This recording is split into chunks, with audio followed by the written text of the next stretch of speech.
Pernah nggak sih Anda dapat pesan singkat yang bikin cemas seharian, mungkin cuma gara-gara satu tanda titik yang rasanya kok kayak bentakan ya? Kalau pernah, tenang, Anda nggak sendirian.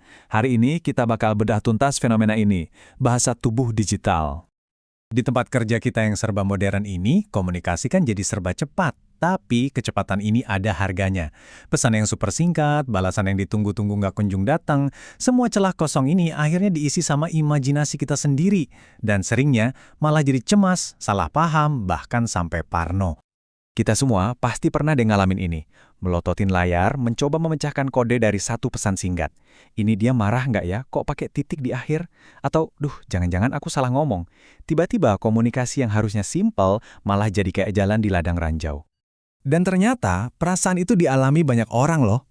Coba deh lihat kutipan ini. Sebuah tanda titik digambarkan sebagai bom mikro yang mematikan dan penuh ketidaksetujuan. Ini benar-benar pas banget menggambarkan gimana satu tanda baca sepele bisa bikin kita ragu sama diri sendiri. Ini nyata atau kita aja yang terlalu baper ya? 70%.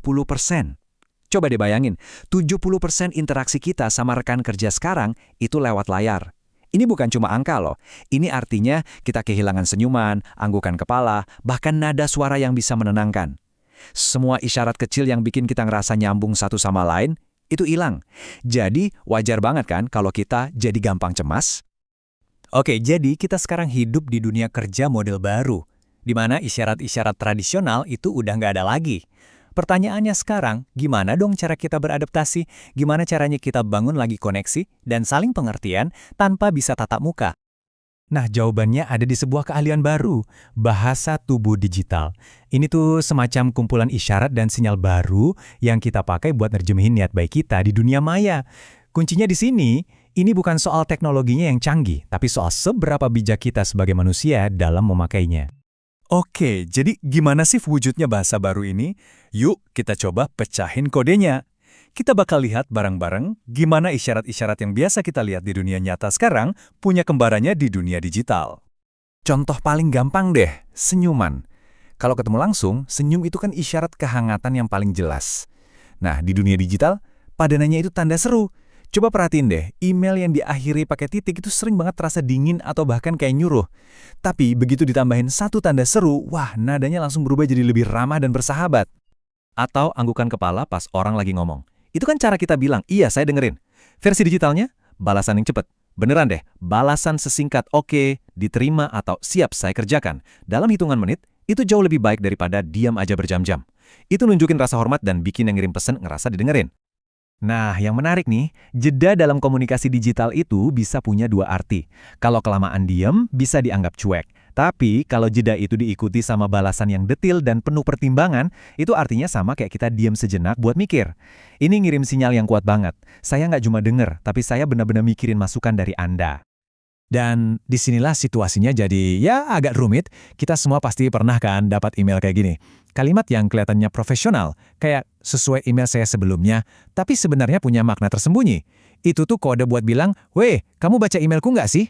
Ini nih, sisi pasif-agresif dari bahasa tubuh digital yang perlu kita waspadai.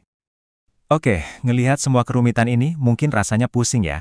Tapi tenang, ada kok kerangka sederhana yang bisa bantu kita. Anggap aja ini 4 aturan emas komunikasi digital yang bisa langsung Anda praktekkan. Keempat aturannya adalah, hargai secara terlihat, berkomunikasi dengan hati-hati, berkolaborasi dengan percaya diri, dan percaya sepenuhnya. Masing-masing ini adalah pilar buat bangun interaksi digital yang lebih jelas, positif, dan produktif. Yuk kita bedah satu-satu. Aturan pertama, hargai secara terlihat. Ini bukan cuma soal perasaan, tapi soal tindakan. Jangan cuma berasumsi teman kerja Anda tahu kalau Anda menghargai mereka. Tunjukkan secara jelas. Contohnya, ucapin, makasih ya buat idenya yang detail banget di email balasan, atau mulai rapat virtual tepat waktu buat menghargai jadwal semua orang. Simple, tapi efeknya besar. Kedua, berkomunikasi dengan hati-hati. Sumber terbesar dari kecemasan digital itu ya pesan yang ambigu. Aturan ini intinya adalah menghilangkan keambiguan itu. Jadi, dari awal sudah jelas, saya butuh feedbacknya sebelum jam 5 sore ya, atau kayaknya ini lebih enak kita bahas lewat telepon deh, bukan email. Kejelasan proaktif kayak gini bisa mencegah salah paham dari awal. Aturan ketiga, berkolaborasi dengan percaya diri. Intinya adalah menciptakan rasa aman. Kalau orang nggak takut dihakimi atau dicuekin, mereka bakal lebih berani buat ngasih ide-ide gila atau ngaku kalau lagi butuh bantuan. Inilah fondasi buat inovasi dan kerja tim yang sesungguhnya. Dan yang terakhir, tapi mungkin yang paling penting, percaya sepenuhnya. Nah, ingatkan soal cemas gara-gara tanda titik di awal tadi, inilah obatnya. Kalau budaya saling percaya sudah terbangun, kita nggak akan lagi buang-buang energi buat nebak-nebak maksud di balik pesan singkat. Kita akan selalu mulai dengan asumsi kalau semua orang punya niat baik. Oke, sekarang coba kita satukan semua kepingan ini.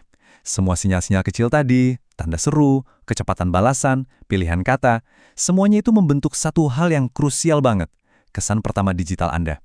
Ini adalah persona online yang dilihat orang lain, seringnya jauh sebelum mereka ketemu langsung sama Anda. Dan persona ini dibangun dari banyak hal, mulai dari yang paling dasar kayak nama dan alamat email, udah kelihatan profesional belum? Sampai foto profil Anda. Itu foto muka Anda atau gambar matahari terbenam. Bahkan hal-hal kayak cara Anda membuka dan menutup email, itu semua secara kolektif membentuk citra profesional Anda di mata dunia. Pada akhirnya, jago bahasa tubuh digital itu bukan lagi pilihan, tapi sebuah keharusan di zaman sekarang. Jadi, saya mau tutup dengan satu pertanyaan penting buat Anda renungkan. Kalau kehadiran digital Anda adalah satu-satunya hal yang orang lain tahu tentang Anda, cerita apa sih yang sedang Anda sampaikan? Dan yang lebih penting lagi, apakah itu cerita yang benar-benar Anda inginkan?